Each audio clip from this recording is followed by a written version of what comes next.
Hello friends, CB মেরিস্ট্রিম চ্যানেলে আমি তোমাদেরকে ওয়েলকাম জানাচ্ছি।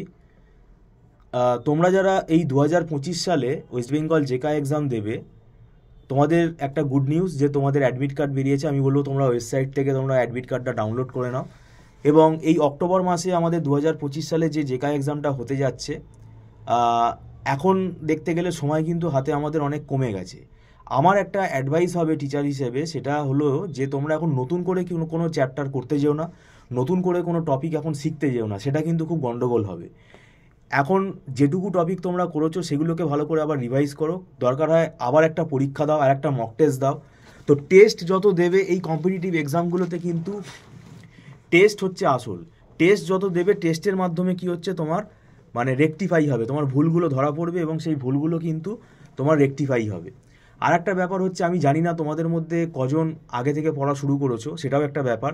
আমার ব্যক্তিগত মত আমি বারবার বলে আসি তোমাদেরকে যে তোমাদের 1 বছরের প্রিপারেশান কিন্তু জেকার জন্য নেওয়াটা খুব দরকার, কারণ জেকাতে প্রায় 10খানা সাবজেক্ট রয়েছে। তো সেটা কিন্তু not a matter of joke, সেই জন্যই এটা লং টার্ম একটা প্রিপারেশান প্ল্যান তৈরি করতে হয়। তো সেটা আমি তোমাদেরকে বারেবারেই বলেছি এর আগে। আর এখানে একটা পার্ট যেহেতু নেগেটিভ মার্কিং আছে, আমি বলবো যে কোয়েশ্চেনটা মনে হচ্ছে যে তোমরা একদম শিওর কারেক্ট, 100% কারেক্ট, সেটাই তোমরা অ্যাটেন্ড করো। দু একটা কোয়েশ্চেন করতে পারো আইডিয়া করে, কিন্তু খুব বেশি গেস করতে গেলেই কিন্তু মুশকিল হয়ে যাবে। যত বেশি তুমি গেস করে অ্যান্সার করতে যাবে, সেখানে কিন্তু তোমার ভুল হওয়ার চান্স বেশি বেড়ে যাবে। এবং কোয়েশ্চেন যত তোমার ভুল হবে, তোমার অ্যান্সার ভুল হলে কী হবে, নেগেটিভ মার্কিং হয়ে স্কোরটা অনেক কমে যাবে, র্যাঙ্ক পিছিয়ে যাবে।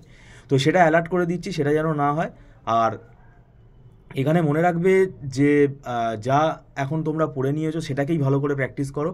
আর মেশিন লার্নিং থেকে আমি বলবো, খুব ভালো করে যদি প্র্যাকটিস না করা থাকে, মেশিন লার্নিং থেকে অ্যাটেন্ড করতে যেও না, সেক্ষেত্রে কিন্তু বিপদ হবে। কেননা যাদের ভালো করে প্র্যাকটিস করা আছে তারা করতে পারো। আর দেখবে প্রোগ্রামিং কোয়েশ্চেন এখানে থাকে, এখন রেশিওটা কী হবে, প্রোগ্রামিং কোয়েশ্চেন কতগুলো দেবে সেটা বলা মুশকিল। প্রোগ্রামিং কোয়েশ্চেন বলতে সি প্রোগ্রাম আর অবজেক্ট ওরিয়েন্টেড প্রোগ্রাম মিলিয়ে মিশিয়ে কোয়েশ্চেনটা আসে। প্রোগ্রামিং কোয়েশ্চেনগুলো দেখবে যদি অ্যাটেন্ড করতে পারো, তাহলে সেক্ষেত্রে স্কোরটা তোমার অনেক বেড়ে যাবে। আর আমি বলবো ইউনিক্স ভালো করে আবার রিভাইজ করো। ইউনিক্সটা এই মুহূর্তে ভালো করে রিভাইজ করাটা আবার জরুরি, কারণ ইউনিক্সের কমান্ডগুলো খুব স্ট্রেট ফরওয়ার্ড। সেই কমান্ডগুলো যদি তোমরা অ্যান্সার করতে পারো, তাহলে দেখবে তোমার স্কোর অনেক বেড়ে যাচ্ছে।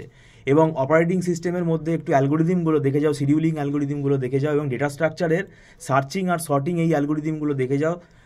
সার্চিং সর্টিং থেকে কিন্তু কোয়েশ্চেন মানে যদি পাও, সেগুলো কিন্তু অ্যাটেন্ড করাটা একটু ইজি হয়ে যায় কম্পারেটিভলি। যদি তুমি লিঙ্ক লিস্ট বা ওদিকে তোমার বাইনারি ট্রি, গ্রাফ, এগুলোর ওপর যদি তুমি কোয়েশ্চেন অ্যাটেন্ড করো, এগুলো একটু ডিফিকাল্ট মনে হতে পারে।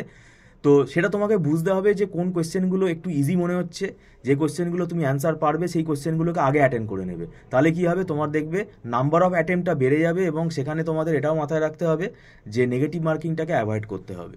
তো যাই হোক, ভিডিওটা সম্পূর্ণ দেখার জন্য তোমাদেরকে আমি ধন্যবাদ জানাচ্ছি। Thank you so much.